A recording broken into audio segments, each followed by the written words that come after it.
We're going to be talking about the top 10 side deck cards that are seeing play for November 2022. Make sure you guys smash the living crap out of that subscribe button so you guys don't miss out on more else content. We're going to be bringing up Sphere Mode / Lava Golem.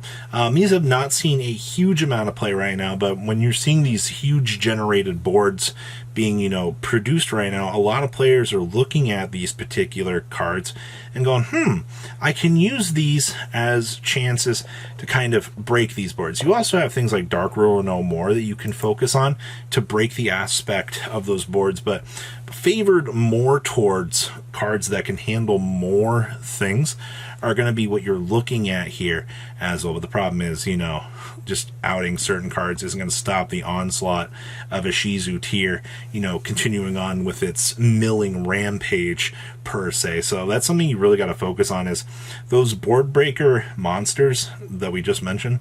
You got to decide which of the quantities of these that you need to focus on appropriately. All right. Next up is going to be the rest of your buy steal package. And when I say this, 95% of the decks right now are maining Druis Worm and Magna Hut. And you will see a lot of the rest of the packages extending into the side deck, which is usually the other Druis Worms and the other Magna Huts. When a format gets to the point of you're like, oh crap, I can only main deck so many of these for consistencies, and you're like, oh crap, I'm going second now, now I need to bring in, the rest of these to up my chances of drawing that. That's what you're seeing right now with this. The buy steal package in full swing here for these. And then sometimes you'll see Saronir show up. Saronir definitely is deemed the worst of them all, really, considering the fact, but it's one more card that you can have as an interruption. So that's something that you definitely need to focus on is how far out do I need to extend my buy steal package to get the maximum going for it.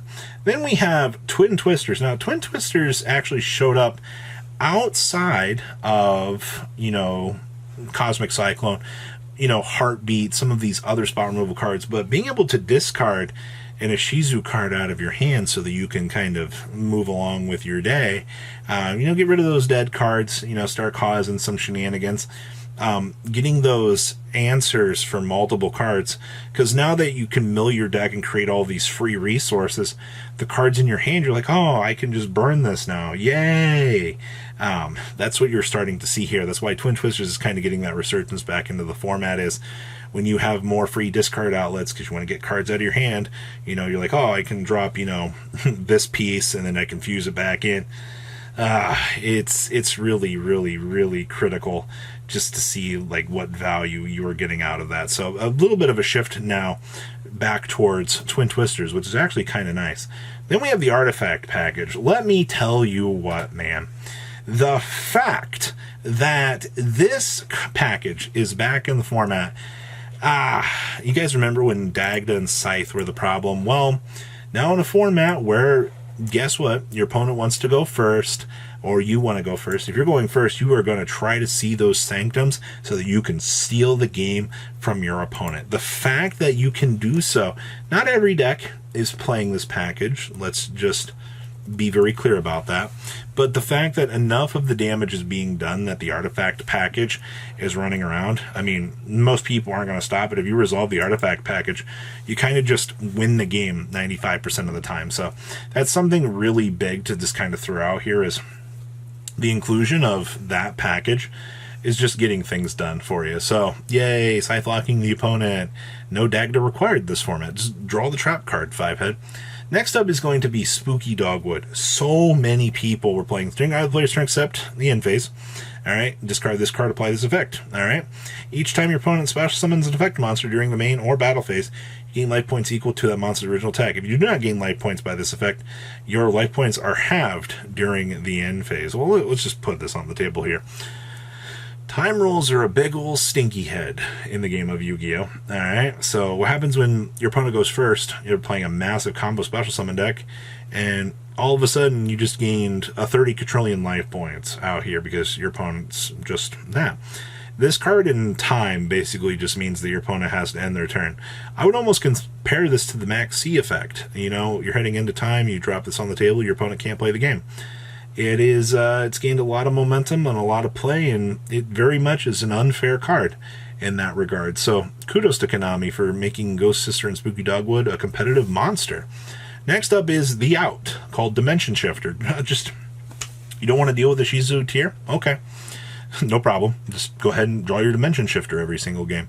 There's a reason why some of these decks in the format right now are getting the chance to shine, and why people actually are complaining about Dimension Shifter, because it creates a 2-turn dump cycle that forces cards to get banished, and a lot of people don't like the fact that you kind of create this monster vacuum that forces cards to be banished, which means a Shizu tier literally can't play the game.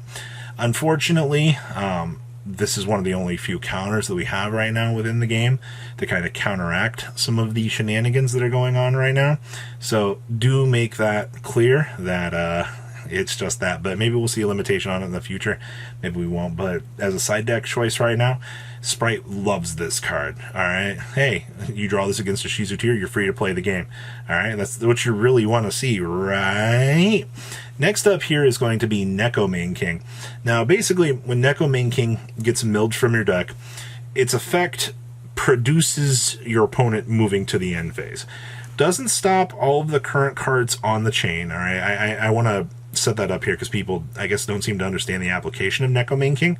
Its purpose is to force your opponent out of their main phase where they can continuously do more effects. It's not going to stop, you know, all of the additional mills that are coming down, you know, the secondary chains that are going to resolve. Its whole purpose is to move the game out of main phase and force the opponent into a position where what they wrap up will be it. All right, they're going to lose a battle phase. Actually, that's the more interesting part about this. You can steal a battle phase from your opponent and force them into a much worse position. So it's one of the reasons why I like Neko Main King, and it was seeing a lot of play just on the premise of that. So I think it's a very cute side deck choice for sure. Next up is going to be your Lingaribo, and you're probably like, we're signing a level or a link 1? Yeah, you are. This hasn't seen a lot of application, but it keeps showing up enough that we have to mention it. If a Sprite player decides to hand you a Nightmare Corruptor Ibli, 95% of the time, most decks don't have an answer for it.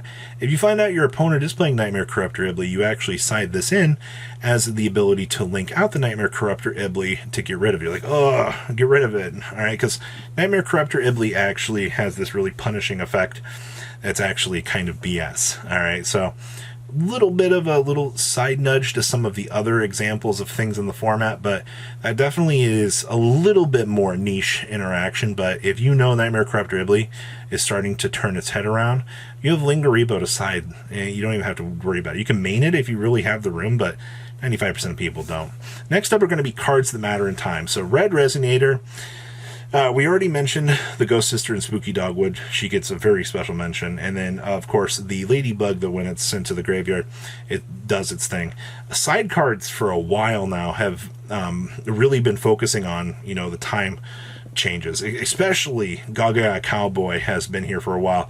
But with the way the format has shifted up, you will continue to see more and more of these cards, because winning in time with the current time rules, the reason why a lot of these cards, even Volcanic Scattershot, gets the mention here, because these are all cards that, when in time, steal a game. And it's very unfortunate, but that's just, the turns go longer, and the Volcanic Scattershot mills get better and better as time goes on. So yes, cards that can basically have applications on time are a huge rise. All right, you look at all these competitive lists, you're like, why are they playing that? It's because of time. All right, time rules are a thing. And then we have Swords of Concealing Light here. Your opponent just made that really big Ishizu board. Flip it all face down. Don't got to worry about it anymore. Congratulations. It's a mini Dark Ruler, no more. Problem solved. Don't have to look at them anymore. They're there. Don't got to worry about it. You don't have a main decked out for you know, Swords of Concealing Light. What are you going to do about it? Nothing? I think Swords of Concealing Light is one of the more hilarious cards. I've talked about it in the past, but the fact that it actually saw some application is very, very, very nice overall. So what do you think about these 10 side deck cards for the block? Please leave a comment down below, tell me what you guys think. And if there's anything I missed, please feel free to comment it down below so we can update in a future video. And I'll see your beautiful faces back here later in the day, guys. Peace out. Patrons, thank you. ya!